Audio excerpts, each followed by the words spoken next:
I try not to live a paranoid life. I mean, I want to think that people are good, and so I don't look for bad things. I suppose because I wasn't looking for that, it just never occurred to me that it could happen. Well, I just screamed, and he just kept telling me to shut up. He had a black mask, and the only thing that showed was his eyes. That he had a gun in his bag. If I didn't shut up, he would kill me.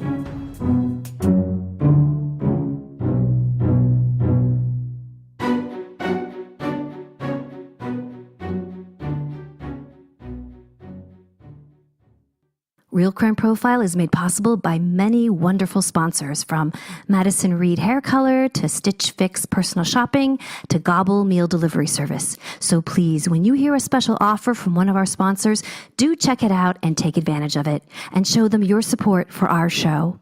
You can also go to our website, realcrimeprofile.com, and see an up-to-date listing of the companies who help bring you Real Crime Profile and the limited time offers they have for our listeners. Remember, we can't do our show without you, and we certainly cannot do it without our sponsors. So thank you so much for supporting Real Crime Profile. And now, on with the show.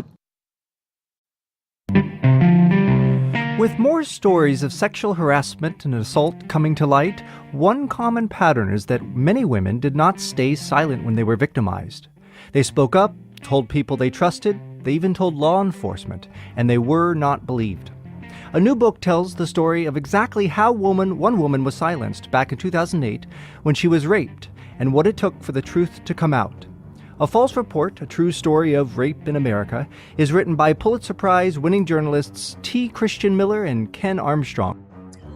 Hello, and welcome to Real Crime Profile. Today is a very special day. I am your host, Lisa Zambetti. I am the casting director for CBS's Criminal Minds.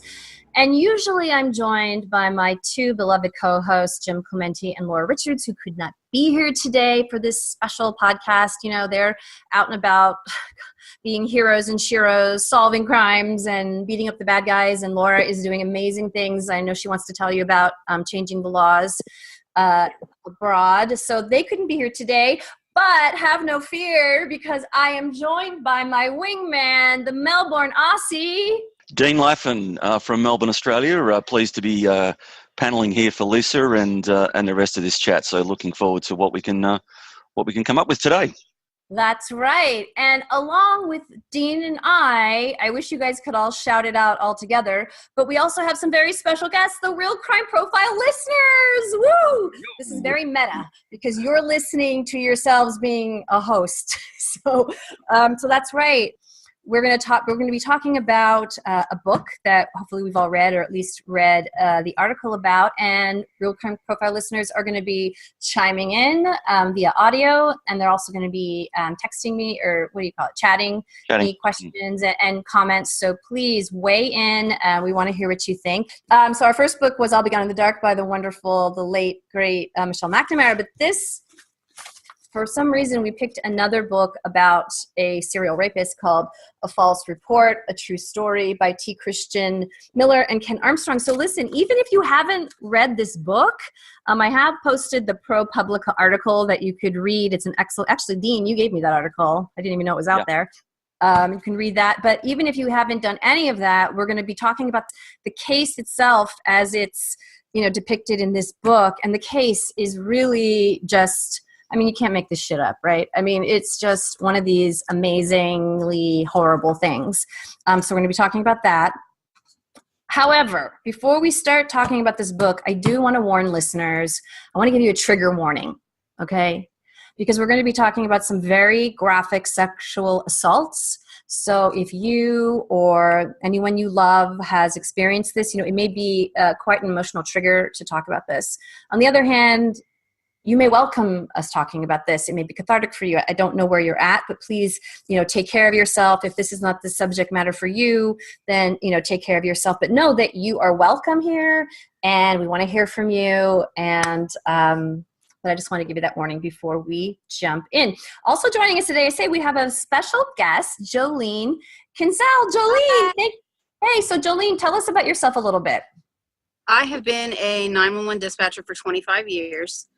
I started out in private EMS and moved to law enforcement about 20 years ago. There's pretty much not much that I haven't dealt with, or calls I haven't taken, or calls I haven't helped out on, or investigations. So I'm pretty much well versed in just about every aspect of it. Okay, here we go. So first, I just want to nutshell the book summary, and then I'm going to ask you guys a bunch of questions. So in a nutshell, this book could be about, it could have started a million different ways because there's so many different points of view in this book, but it starts with a young girl named Marie, who's 18 years old, recently on her own, living in Linwood, Washington, which if you're not from the US, that's in the Pacific Northwest, very left coast place. She's living there. She's a former foster child. She's had a really rough upbringing, but she's made it through the system and she's on her own just a few days into her first apartment on her own, and she's raped. And after she's raped, she calls her foster mother, she calls her boyfriend, she calls 911, and her statement is taken, and everything is a rape kit is administered, and everything is kind of going along like it does in this kind of a crime. And then somebody calls the police and casts just a seed of doubt on her story. Just she might be not telling the truth about this. And that suddenly twists the lens, and law enforcement then only sees her as not a victim anymore, but as actually somebody who's doing a false report, hence the title false report. And instead of trying to help her, they start interrogating her. And as a result of that, she recants the rape, and she says, I guess I must have dreamed it. And she basically has to walk back her entire story, to her great shame. And, so, not only do they stop trying to find her rapist, but they actually charge her with a false report. So skipping ahead, meanwhile, just a few months later, in another part of the U.S., in Denver, in the suburbs of Denver, Colorado, where I lived for several years, this rapist who did rape Marie goes to Denver suburbs and starts raping a whole bunch more women. And finally, justice is served, but at what cost? So that's it in a nutshell, that journey. I asked people what 3 words this book kind of left them with. So I'm going to say tenacity, spiderweb, I hope that's one word, and gratitude. I could also have said what the fuck as my 3 words, but anyway, I took the high road. So what are your 3 words, guys? Okay, well, let's start with Paloma, who's had her hand up for a little while. So, okay, 3 words. Both, I guess, both shocking and non-shocking. I don't know if that's one word or one word hyphenated. And then also, and then tenacity would also be a word I would use, I guess.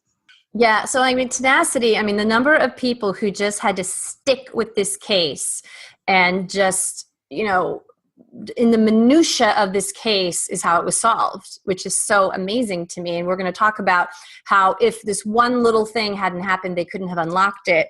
But yeah, the tenacity of law enforcement. And as much as law enforcement in Marie's case in Linwood got it wrong, there's a bunch of other law enforcement that got it right and would not give up. They were tenacious about their job. Yeah, and what was your other word again? Shocking and then unshocking. So not surprising, I guess. From my knowledge and experience I've had, it's not, that happens. People aren't believed. And no doubt's in place. And I had a really close family friend who that kind of happened to. She was raped by the football player in her high school, and nobody believed her. And she was actually kicked out of her own high school and had to go to a community college. And it was kind of horrible. God, I'm so sorry. Yeah, and this one good thing about this book is it goes into kind of where that comes from, the history of not believing the victim. It's just unbelievable in our history, how that opinion was formed. But okay, who else has words? Okay, so we have Anna. I would say collaboration, I think, between the Colorado cops, who I think, if I'm not mistaken, the 2 main detectives were women on that. They were. Yes, indeed. So I wonder, if that played into them wanting to solve this. So, and obviously, as Jolene knows, there were tons of other people involved that unlocked the key to this story. A lot of unsung heroes, unsung analysts, and the book really tries to tell you about them. But yes, certainly those two detectives, Stacey Galbraith and Edna Hendershot, were, definitely the shining stars. And that's why they're making a series about this, which is how I even heard about the case to begin with. I was having breakfast with the producer, and she was telling me about the project she was working on, and she told me the story. And I was like, wow, this sounds like a case that we should cover. And lo and behold, I found the book. So when that series does come up to fruition, boy, would I love to cast that. Let me tell you, I already have some ideas. But anyway, I'll definitely let you guys know when it's airing and where. And I would also say vindication as a word. Just because in the end she was believed and she got restorations. Maria got restorations from the city. And then I guess I don't have a third word, but I think telling maybe might be a good word. So what was that? Telling, like it's just telling of the situation of what a lot of women go through, so that the next time this happens, people who read this book can say, hey, women don't just lie. A lot of the times there's truth. Right.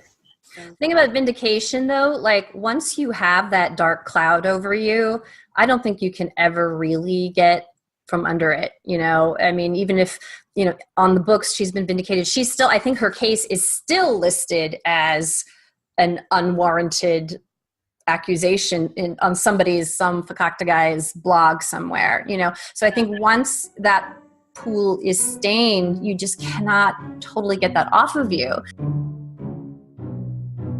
I suppose the question isn't so much why was he so hard to find, is how were they actually able to find him at all? Well, he's now been convicted of crimes that stretch back to 2008, but these two detectives and the FBI special agent who worked on it are convinced that his deeds may go back decades. I want to ask you about the book title. Now, let me tell you, All Be Gone in the Dark is a killer, no pun intended, title. I mean, that is like an amazing title for a book. It's just so intriguing. But what did you think of the title of this book?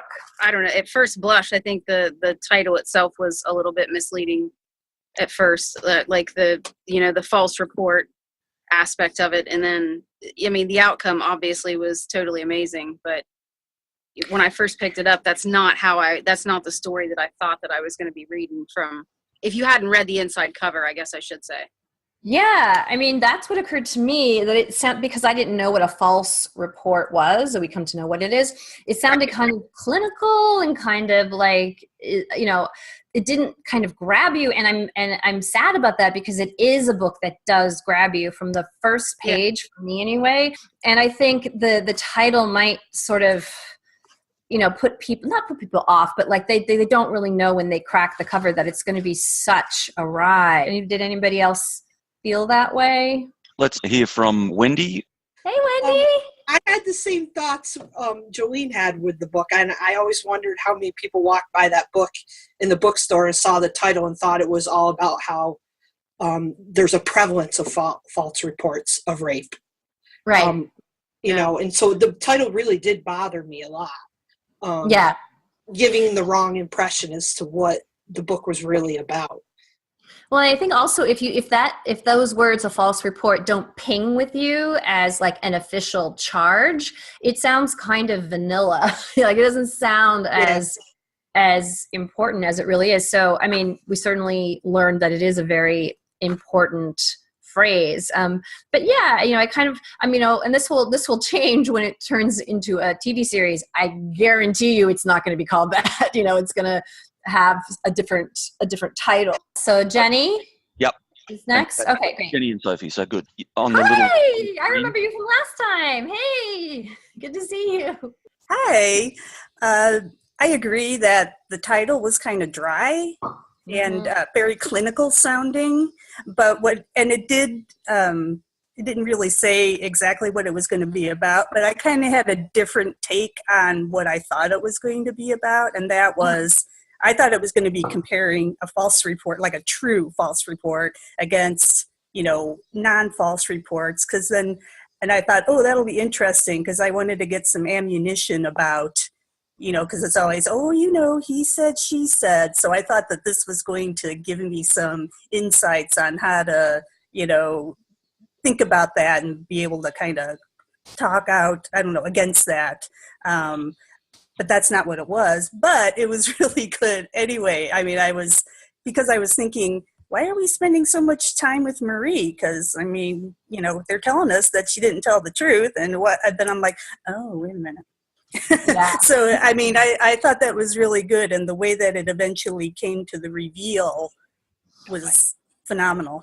Yes, I want to talk about the structure very soon, because it's just an incredible structure. I went back and I read the book a second time now, just kind of tracking how they built the story. But we'll talk about that in a second. Sophie, did you want to weigh in here? She's got her hand raised. I just think that the original title that they had in ProPublica was an unbelievable story of rape seemed much more compelling, because it kind of grabs your attention and wants you to get in. And my parents actually have lived in Golden for the last, 15 years now. So this happened while they were there, and that just makes it so close to home and terrifying to think about this guy running around Colorado doing these types of things. Had they heard about this case? No, I don't think any of us had heard of this. And I was in Fort Collins until 2009, but I was in and out, visiting my parents all the time, and I never heard this story. So it's even more surprising. Yeah. So for those of you who haven't read the book, this guy stalked his victims for hours and hundreds of hours before, and did practice runs, breaking in and out of their apartments. I just can't imagine. That is so shocking to me that nobody saw them. And even after he had assaulted these women, and he would take the bedding. Who doesn't see a guy dressed all in black, with all these sheets going back to? It's just, you'd think that he would have dropped more breadcrumbs, but he didn't. He got away with this for, at least until 2011. So from 2008 to 2011 that we know of, that's when he was active. But didn't that shock you on how he really just planned it out? It does remind me of Golden State Killer, East Area Rapist in a way. Did anybody? I was pinging that constantly. Was anybody else pinging that? Yeah, we're getting lots of chat messages saying it was just eerily similar to GSK, just the way he would case the place and the tying up, and obviously not as violent. But I think it's lucky that they caught him, because doesn't he look a lot like the East Area Rapist before he graduated to the Golden State Killer? Yeah, that's a really interesting point. If he kept going, if he would eventually have to cross that line, that's something I would love to ask Laura and Jim if that typically happens. I don't know, Jolene, do you have an insight into that at all in law enforcement? That if rapists at this level, at the serial level, do they kind of need more and more stimulation to get off? At the level that this guy was at before he was captured, his escalation point had went for so long that I can only imagine that he would have escalated up to that other echelon of, insanity. But who's to say that he didn't, and we just don't know, because nobody's broke open the wretch. So Right. I don't think anybody have they? I looked around to see if anybody, to my knowledge, it's still in evidence and has never been actually successfully cracked. Yeah. I don't know. Unless there's something more in those secret files that he have that reveal more. But it does seem like, unlike that piece of shit Golden State Killer, he did seem to have some sort of remorse for what he was doing, a self-awareness of what he was doing when he would leave his victim and apologize or say, so ironically, make sure you lock your back door. That just boggles my mind, Yeah, it's very hard to digest that whole process that his brain went through from, in those sets of hours that he was there, however long he was there each time, to going from that to then, hey, lock your door next time. Or, it just, you don't see that very often in any of these cases. I mean, you can go back through history and look at different serial killers, and you don't see that many that have those two dualities in their personality when it comes to their crime. Right. I thought it was interesting too, Lisa, that the fact that they had familial DNA, they knew that there was a familial link, but in 2011 it was long before GEDmatch, and so there wasn't a database. He wasn't in CODIS. They weren't going to find him through old-fashioned police work. So I thought that was like, just if that had happened just a bit later, they would have caught him sooner. Oh yeah, absolutely.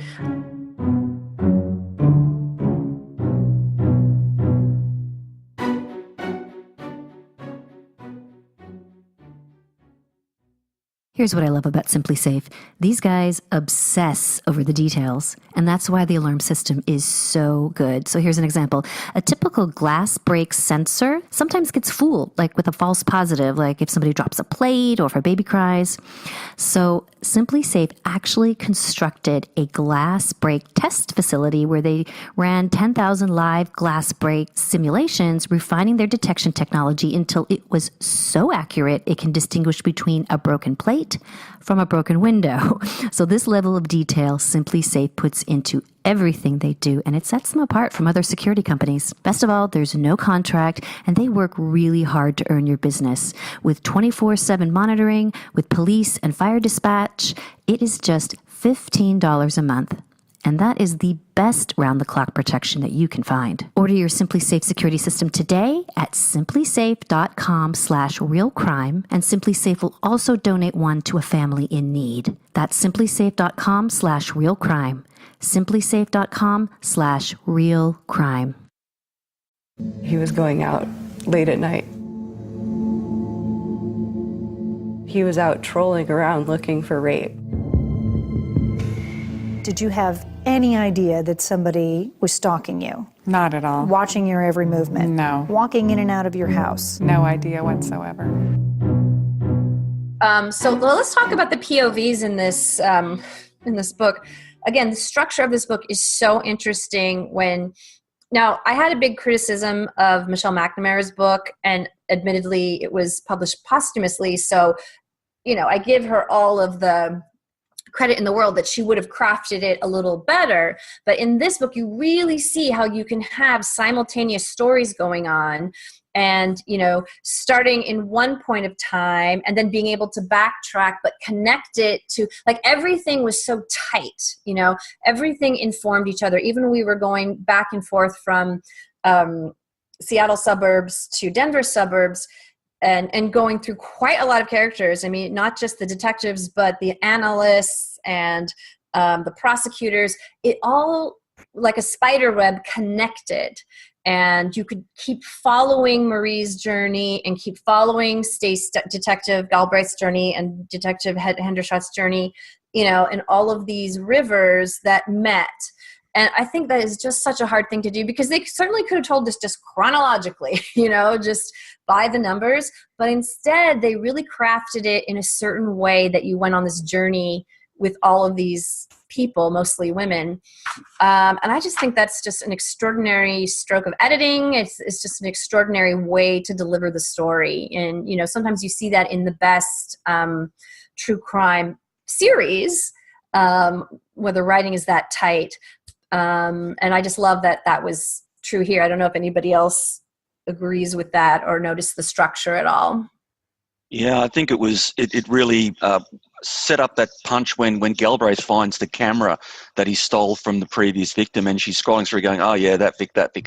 Wait a minute, who is this? It's like, wow, that's goosebumps.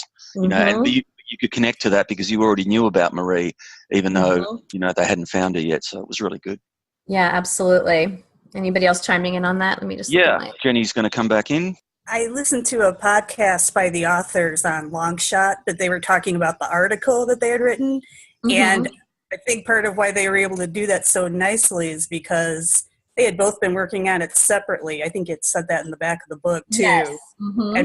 And luckily for them, one had been working in Washington and one had been working in Colorado. So they were already both telling these separate stories. And when they came together, I think that's how it ended up having that kind of power that way.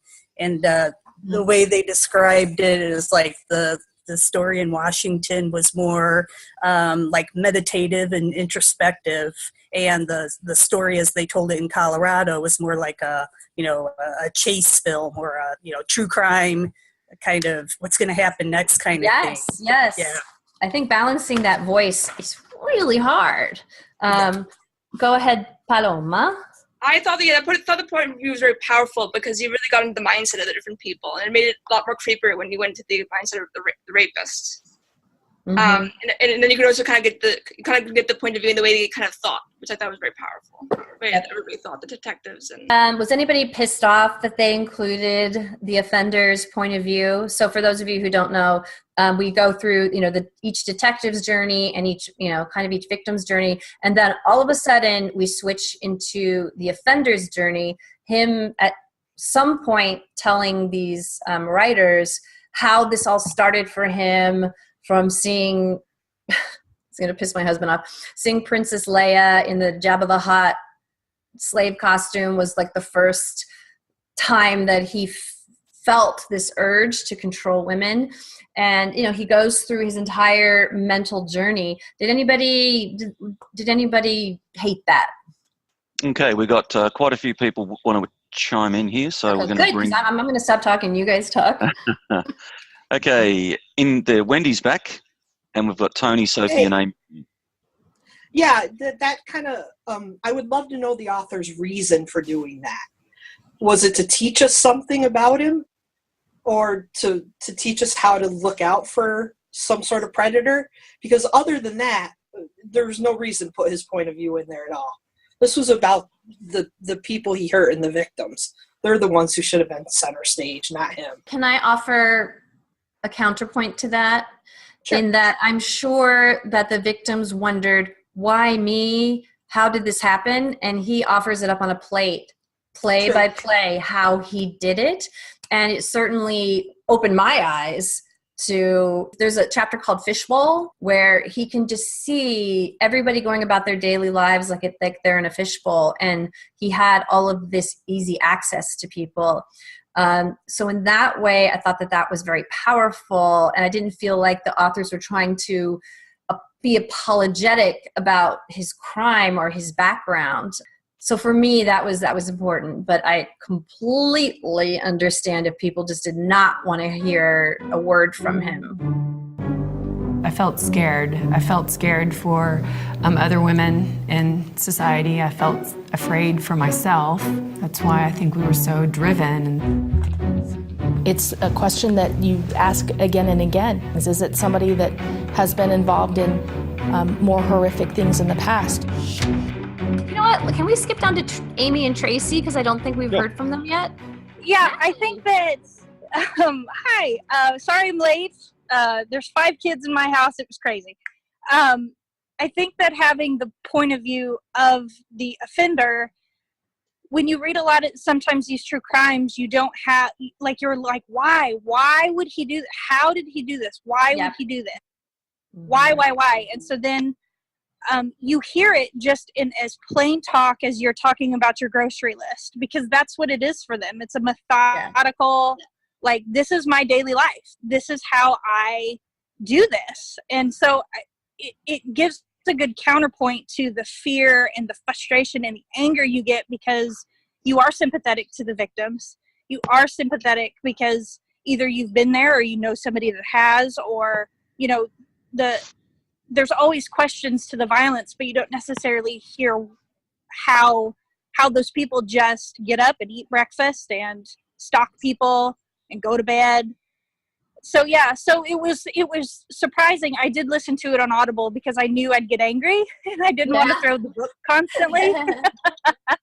But it was interesting when they started giving his storyline. It was like, oh, that's who this is. And it was interesting because then you're talking it out and you're hearing it and you're like, this is weird. Like, this is your neighbor. This is someone, this is how someone can think, because, those of us that don't, we just cannot fathom that whole thing. So Jim talks about this as the nice guy predator or the nice guy offender. Yes. And, this is a guy who had a brother who he lived with, who kind of knew he was on the edges of an extreme philosophy or whatever. But, we all know people like that who are just all talk and whatever, but you don't imagine what they could be capable of.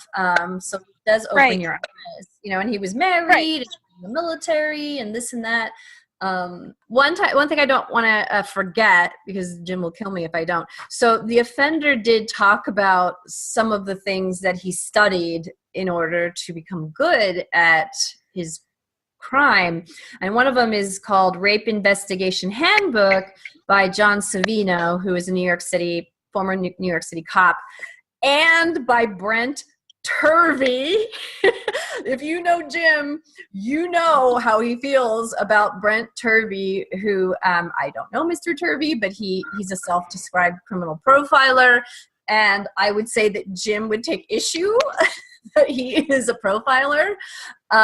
So it's interesting that this rapist got his, manual on how to do this from a rape investigation handbook. And I mean, everybody, I hear this all the time, like, what should you do? Should we not publish anything about, should you never publish something like that? Because it helps people understand how to avoid law enforcement. This taught this rapist that he could have the victim, and how humiliating, have her wash herself and take a shower and clean herself and take all of her bedding, because he knew that would make it much, much harder to get his DNA. And he learned that somewhere. So I don't know, where is the line between, telling the public what's what to do, and yet not educating offenders. Jolene, since we have you ever taken calls from people, women or men, who have just been raped, on your 911 call? Oh yeah. I've taken a lot of, I couldn't even tell you how many, honestly, but I guess more that has stuck with me is when moms or dads have called in when they found out their children have been molested or raped. Those are the calls that are more prevalent than, and I guess it's because most of the women that have called in that have been raped or sexually assaulted have waited days. So it's not right then, it's like, not in Marie's case where she called, after she made 2 phone calls, it was right then. Where the ones that I've taken, it's been days later where they've probably talked to somebody and then somebody said, hey, you need to, call. So that's the only call I've never taken, is like the immediate, like, rape that just happened.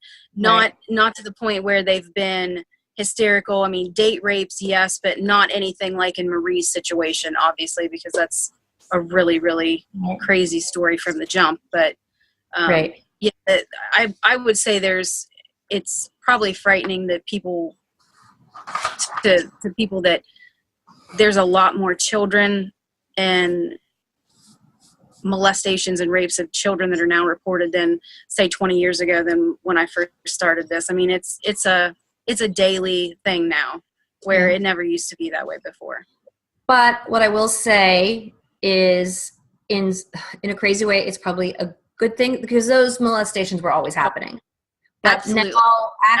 now they're not being hidden in the dark, and right away parents are getting in there and being involved. I mean, I think that's just and I think that's a step in the evolution from the whole process too, from women when they're older, actually, now when it started younger, like now that they're reporting things when children are younger, then you won't have these cases when people are older. Maybe the cases you won't have these people waiting so long, because we'll stop the stereotype, like was in this case, of not being believed, and the continued skepticism of women that are reporting it. Maybe that's a tide that'll turn.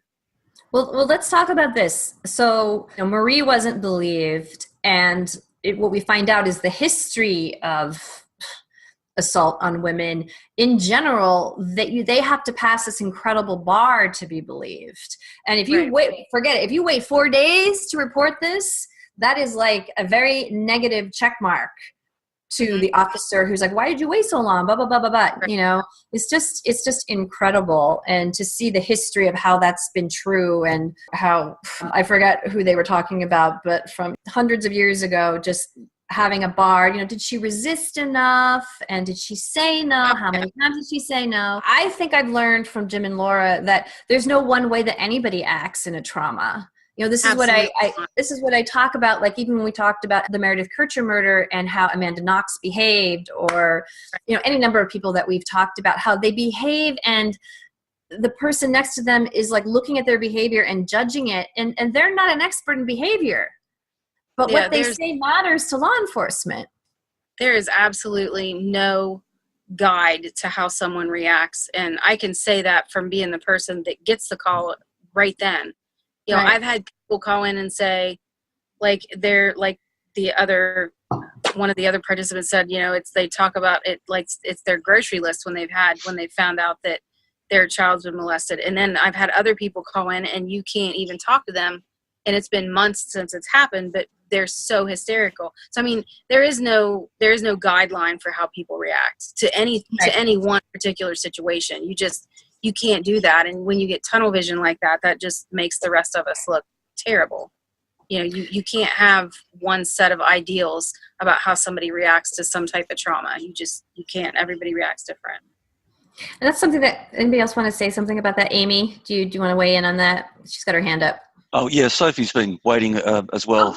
So I'll just okay, Sophie. Yes, Sophie, please. Sorry, Sophie. The way Marie reacts, it doesn't seem that odd to me, considering how she'd already been abused multiple times and been moved from family to family. Like, for her, even she wasn't necessarily hysterical because she'd already learned how to compartmentalize these things and dealt with them, and had already probably been not believed before, or at least had her feelings pushed aside before. So for her to kind of come in and be more blank isn't surprising with her history.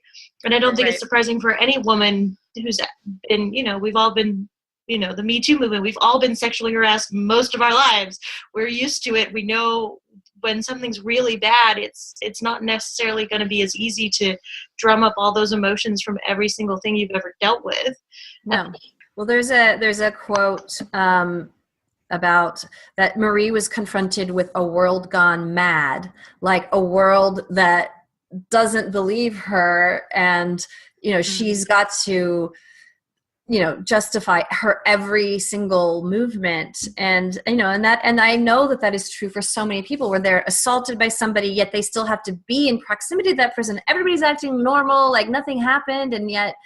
Yeah, I mean, I understand that sort of fugue state that you could get into when you have to, you know, function in a world that is completely topsy-turvy.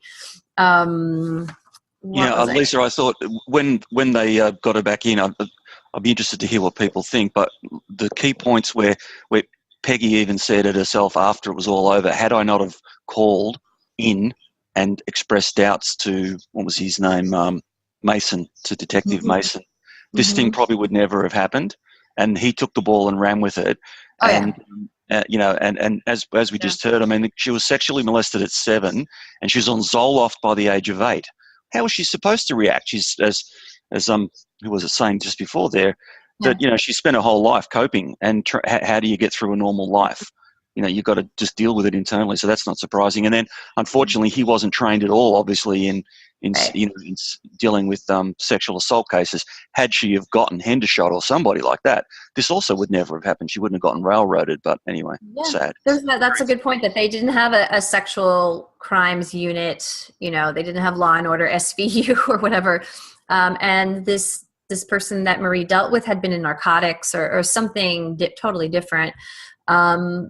And he really got on the wrong track. You know, there was another detective too who was right there with him, interrogating her, scaring her, trying to basically say, you're going to go to jail if you don't tell us this. You know, for an 18-year-old girl, my goodness, it must have been just overwhelming for her. And the interesting thing is that Officer Mason, or I don't know how, if he's a detective or whatever, you know, he actually came back and tried to make amends, at least, you know, met her face to face and apologized. And this other detective just didn't, vanished, would not apologize to her, just threw it under the rug. And I know that the Linwood police did do an internal and external investigation into their procedures, and hopefully they learned something. But Jesus, surely she's probably not the only one that this happened to. Yeah, that's what I was when I think her name was Peg, when she called in and said those things. Like, how dare you take someone and run them through the ringer? Like, say those things like, oh, I think she's lying, that she's lying. And it's like, wait, like, I'm a stoic person. When bad things happen, I get quiet, I get calm, I want to listen, I want to get answers, I want people to hear, like, we need to all figure out what's going on. And if something like that were to happen, I wouldn't be in hysterics. I wouldn't be going nuts. I'm that person. And like, when they use the interrogation techniques that they use with bank robbers and career criminals to try and get her to elicit the answers that they wanted. Oh, I was just so mad. I had to pause it. I was just so mad. And it's just, it's victim shaming. It's just victim shaming in a completely different way. And it's just so. Well, I know one of the detectives said that it's not that she always believes the victim, but she always listens to the victim and verifies. And I think that that's such an important distinction: verify, verify, verify, and not change the lens so quickly into seeing them as, a possible false report, or I don't know what they were saying, like, a date that went too far and the woman's regretful. I mean, all of that bullshit, yeah, and you guys have talked on the podcast before about how, like, when the details are there, and when the story is fluid, and the information is there, that is something to be said for. They aren't moving in tense. She wasn't shifting herself in and out of present, past, and future tenses and things like that. Like, there was a fluidity to her statement that she had to give 5 times with no sleeping. Like, there was just all of these things that it just kept going, and it just kept, I knew where they were headed. I knew that they were going to discredit or somehow push her into, backing out of what she had to say, because she wasn't some sort of random textbook that somebody read one time. Oh, it's just so frustrating. Yeah, I was taking notes when I was reading it that, FYI, if you're ever raped, and I realize the audience I'm talking to, most likely many of you have been assaulted. Just FYI, in the future, if you are raped, make sure you memorize every detail, and fight to survive, or make sure that you have enough defense marks on your body to prove that you struggled, or make sure you say that you don't want this to be happening, or try to talk the abuser out of it. Try to be on their side and go with it, and make sure you memorize everything about the attacker's face, even though you don't really want to be fucking looking at this guy's face when this is happening. And make sure you memorize everything on his body as he's assaulting you. Even though you just want to keep your eyes shut, call 911 right away, cry and act upset, and make sure you say the same story again and again and again, even if you remember something different and you don't correct your story, and just keep acting upset to anybody you see. Just keep acting upset. Otherwise, forget it. You're not reading the script. You're not playing the role. And that is just... and always wear a hazmat suit and not like a skirt. Right, yeah. Definitely don't wear shorts or a tank top, please, or lipstick. It's absurd. And for someone to be a former a child that was molested, like, you regress back. There are cases where they just freeze back. They're 6 again. And so, that was her survival. That's her fight like hell. I was all fired up. Yeah, the book really it took you there. Dean, where are we, Dean? We had Tony, so we've got you on audio. I'm going to backtrack a little tiny bit. This whole situation, like I said, I'm a police dispatcher. I come from that background. And all I kept thinking, especially when they got to the point where they're interrogating Marie, and the second it mentioned the Reed technique, I was just going, oh my God, no. The Reed technique, at least in my department, I work for a very tiny department, and we train over everything. So, Tony, tell them what the Reed thing is. So the Reed technique of interrogation, the best way I can describe it based on my experience is we're all familiar with the stereotype of the good cop, bad cop technique. Mm-hmm. The Reed technique is only the bad cop side of it. It's you drill and you drill and you drill and you don't give the person a chance to talk. And you just say, you did this, didn't you? You robbed that bank. You're the one who planned all this. You did the da-da-da-da-da-da. That stereotypical bad cop is the Reed technique. Yeah. And it, for generations of cops, has been the way to do it. In our department, anyone caught doing the Reed technique, for lack of a better term, your ass is grass. Like, it does not fly. The brass doesn't like it. The chief doesn't like it. You do not do the Reed technique. Because it's so aggressive, it's actually been proven to elicit false confessions. And to me, what I feel like with Marie recanting her story twice, to me, that's equivalent to a false confession. She thought that was the only way to get home, or that was the only way to save her to save having a home, or it was just so coercive and controlling, and it just made me sick to realize that they were still using the Reed technique. And one thing I kept thinking, once again, through the lens of my department, was going, don't any of these officers have CIT training, which is crisis intervention training? Don't any of these officers have trauma-based interrogation techniques? Because sometimes you have to ask a victim these horrible questions, and to a degree, you do have to re-victimize them because you have to know what happened. Yeah. But there's a way to do it. And it's very difficult for both, because as a cop, or like in my department, our dispatchers double as backup investigators. I run criminal histories and do all kinds of stuff to help our officers. It's like, on the one hand, you want to catch the bad guy. Someone broke the law and you want to catch him. But at the same time, you don't want to re-traumatize your victim. I mean, we talk about trauma by proxy and re-victimizing. And just the whole time I'm reading this book, I genuinely had to remind myself this was 10 years ago. Maybe they just didn't know. Because I was just getting so frustrated. At one point, so I'm going to give myself away. I work for a teeny tiny department, so we have some downtime. I was reading the book at work, and at one point I legit threw the book across the dispatch center just as one of my sergeants was walking in. So I almost hit him with a book.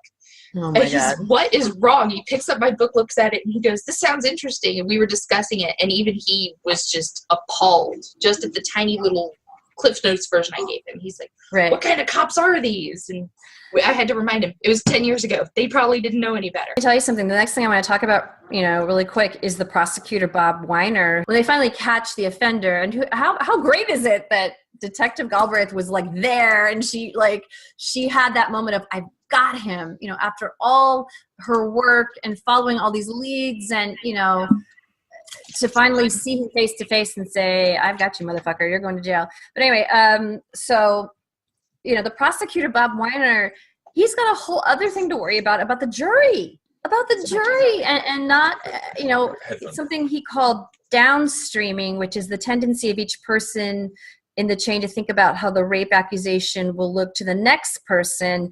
So they have to worry about how the jury, like we were just saying, a juror saying, well, why didn't she fight, or why did she call her boyfriend first, or to question the victim's action and not even really hear the physical evidence.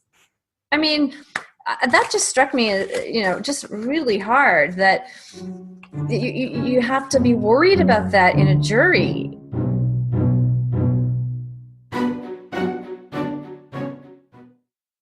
And it wasn't until Stacey Galbraith came home after her first victim interview and was talking to her husband, who also happens to be a cop, and they were sharing what happened during their day. And he said, wait a minute, I think we had a case just like that, 6 months ago, because there's some specific things that this guy was doing that stuck out. And he said, you should talk to our detective and our precinct. And it wasn't until these two women got together and then they formed a task force in the greater Denver area. That's how they were able to track him down. we have to wrap it up. But what else do you guys want to talk about before we do so? Anything else about the book that you wanted to point out? I love the the computer guy who just would not give up on trying to open up that wretch file. Yeah. I mean, and then the whole reason that Marie was even vindicated, somebody talked about that, is because how random. The perpetrator took a picture of her while he was assaulting her with her ID on her chest. I mean, why would he do that? I don't even know. And that picture, somebody all the way the fuck over in Denver saw it and said, okay, here's another one of his victims. Let's find her. I mean, that is so random, all of that. But thank goodness that everybody just kept pushing and pushing and pushing. Otherwise, Marie would never have. I've got a question. Was Marie determined his first victim or no? This book doesn't say. Like, as far as the book's contents are concerned, is she the first? And if so, let's say she is the first victim. If she was the first victim and she was the first one that he ever did that to, so had he not done that to her, then he may never have been caught, or at least not for quite some time. If he never laid anybody else's ID on their chest and took his trophy. How crazy ass bizarre. Anyway, so random. Yeah, I don't know if she was the first. I mean, he definitely, when they turn to his point of view, he talks about his lead up to breaking in and then losing his nerve, and then I don't know if anybody remembers, but I don't know if they said that that Marie was his first. You got to think he wasn't. Meg's come in, and Meg has a background in forensics, so maybe she would like to hear from her. Go ahead, Meg. The fact that the detectives completely ignored evidence that was right in front of their faces. There were ligature marks on her wrists. There were pieces of evidence that were in her. It was so horrible to see that. I also and they destroyed her rape kit. Yes, it was heartbreaking, and it made me so angry. Are there any other questions I put out there that we have not covered? It sounds like we kind of covered a fair bit of ground. And you said, do you have a burning comment? Bringing her in now. I met you at CrimeCon, and I just wanted to say, loved it. Thank you for opening this book club so that we could all be together and interact and just really weigh in with Jolene and Dean and Lisa and everybody. I am a loyal follower of the podcast, and I can't wait for the next one. Oh so my God. And I'm wearing my CrimeCon t-shirt. Woohoo! Everybody needs to go. Thank you for including us. And when's our next book club? Oh God. Okay. I don't know. We will talk. Anna, also thank you so much for that. You don't even know what that does for me right now. It really means a lot. Anyway, Anna has her hand up as well. I was going to ask the same question. I only found out about this book club a few hours ago, and I know I luckily had already read the book. So how do we know when the next book is, or when the next book club is? What are you using, Facebook? Yeah, I mean, Facebook, is that an old-fashioned thing to use now? I don't know, but so for me, Facebook and Twitter are the best ways, and we'll try to keep it up on our website. But Anna, do you listen to the podcast? Yes. Yeah, I do. And I also wanted to say too, I noticed that Dean, I think you're the only man on here. So I just wanted to say that, us ladies gotta figure out how to get more dudes paying attention too, Yeah, look, that's a really interesting observation, and I'm on the Facebook page for the for Case File as well, the Aussie true crime thing, and there's me and another guy, Darren, but this whole true crime, it's a topic for another discussion, but it's like 90-something% female fans of true crime, which, considering most of the crimes, like the one we're discussing here, are horrific male on female crimes almost exclusively. It's an interesting dynamic, and it'd be an interesting discussion, but not for today. But thanks for noticing, Anna. And what a man! You make up for every man out there. So, did you want to say something else?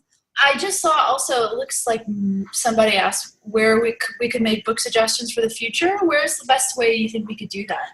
Definitely on Facebook. I mean, it's kind of like our podcast. Like, we'll think that we're going to cover a case, and then something will happen. And we're like, no, let's cover this. So it's kind of a seat of the pants kind of thing.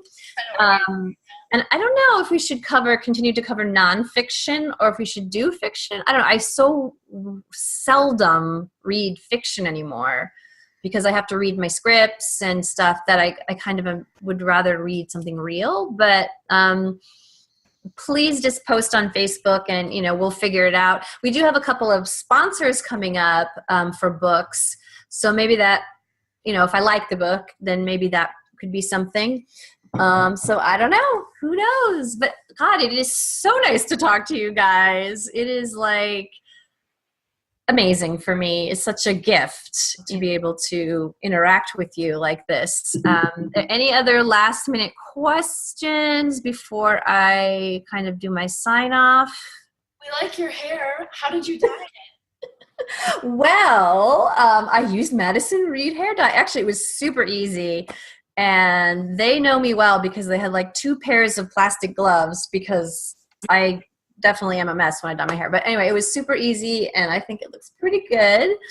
I tried to buy some Madison Reed product, but they refused to sell it to me. They didn't think I'd be an appropriate brand ambassador. So, which just only goes to show how classy they are.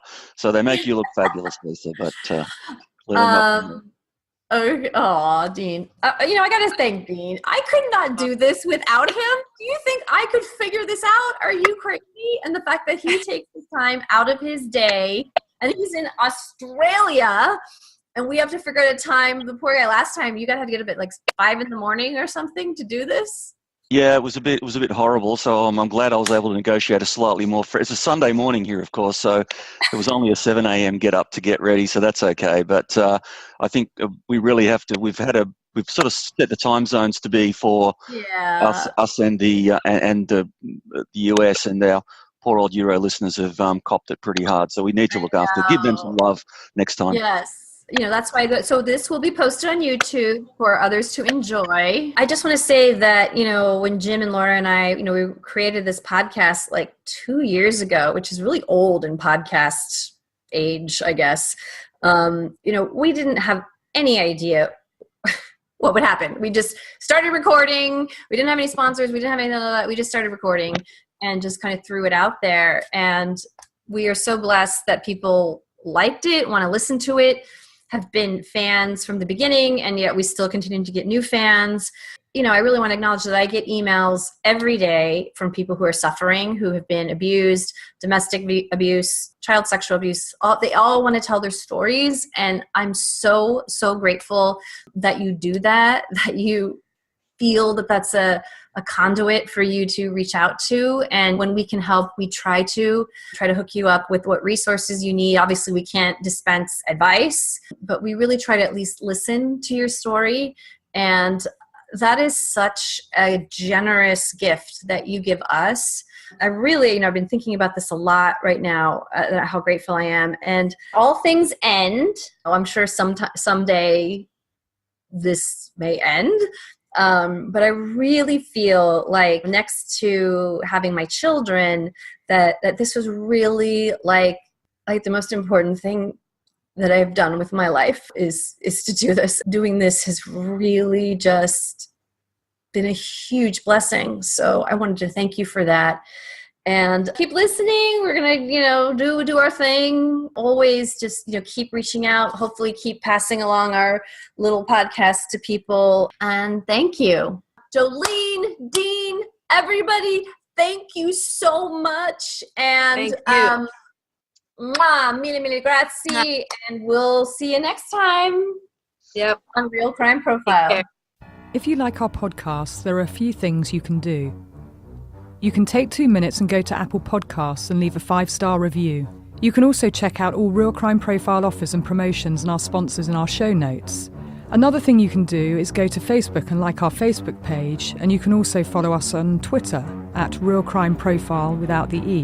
And one last thing, please tell your friends, family and colleagues about us and spread the Real Crime Profile word. Thank you so much for listening. We really appreciate all of our listeners.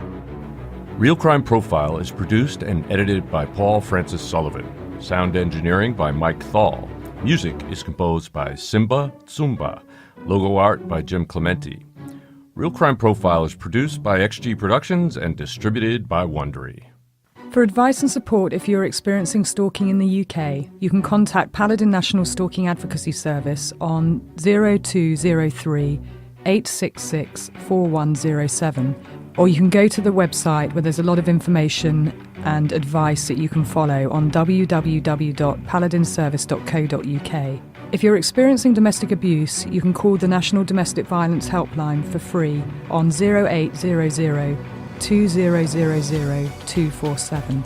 In the US, if you're experiencing domestic abuse and need advice, shelter or counselling, you can call Genesis, the 24-hour hotline, on 214-946-4357. You can also go to their website for further advice or support, www.genesisshelter.org, and there's the domestic violence hotline on 800 799 7233.